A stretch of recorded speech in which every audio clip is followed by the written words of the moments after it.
What if you worked on something for days? I mean, poured your heart and soul into a project, knowing that one day you could make one mistake and that it would all be for nothing. For the last 3 months, I've been running a TikTok account based on the idea that if I ever die in my Minecraft world, I have to permanently delete the account. Now, either my personality is amazing and I'm on track to become TikTok's newest sweetheart, or people just really like to see strangers fail, because as of now, I'm at almost 400,000 followers on this account. Now, if you don't know a lot about Minecraft, first of all, I don't know why you'd be watching this video, but second of all, there's an item hardcore players like to use called the Totem of Undying.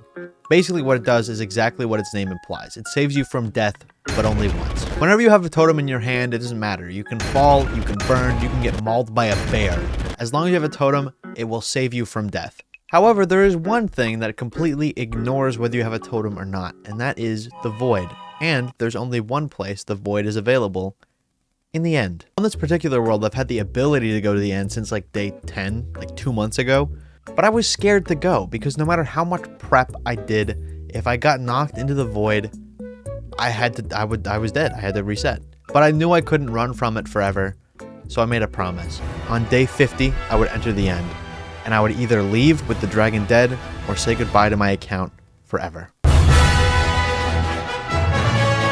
On June 4th, the fateful day would come when I could delay the inevitable no further. With almost 2,000 people watching live, I floundered around for about an hour trying to remember where the stronghold was, but once I got in front of the portal, it was time to reorganize my inventory and convince myself I wasn't going to die for the next 20 minutes. But then it was time to enter the end and face off against the dragon.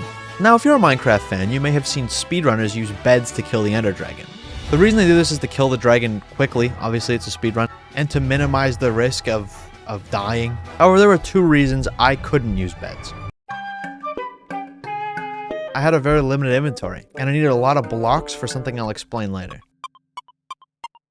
But also, I think beds are lame, and if you use beds, you're a loser.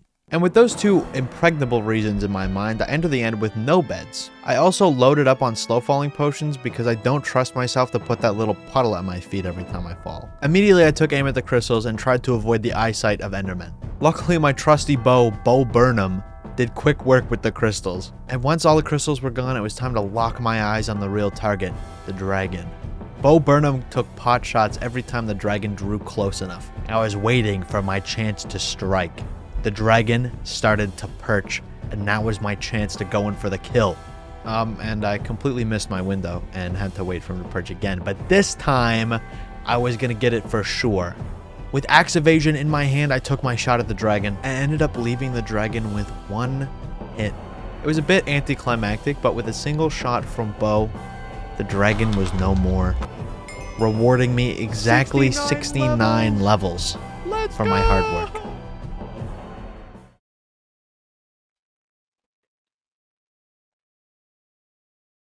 Oh, you thought we were done? Remember those blocks I mentioned earlier?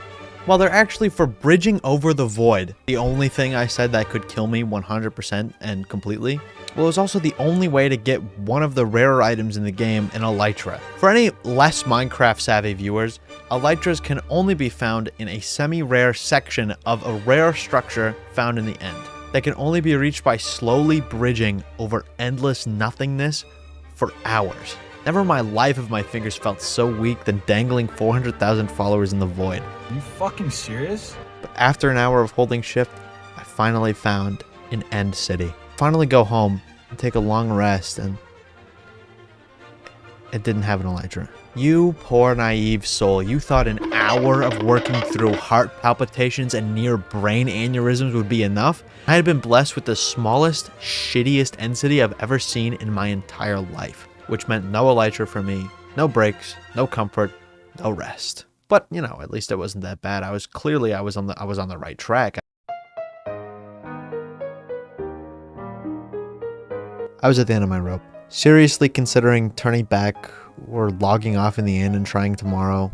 I was just about to give up when all of a sudden, a gigantic, beautiful, girthy, huge end city came into my line of sight, complete with a ship with an elytra in it.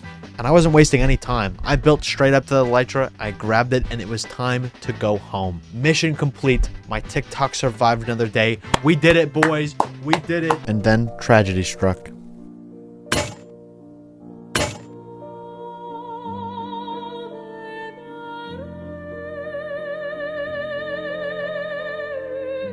Yeah, no, I'm just kidding. I made it home fine. Follow my TikTok.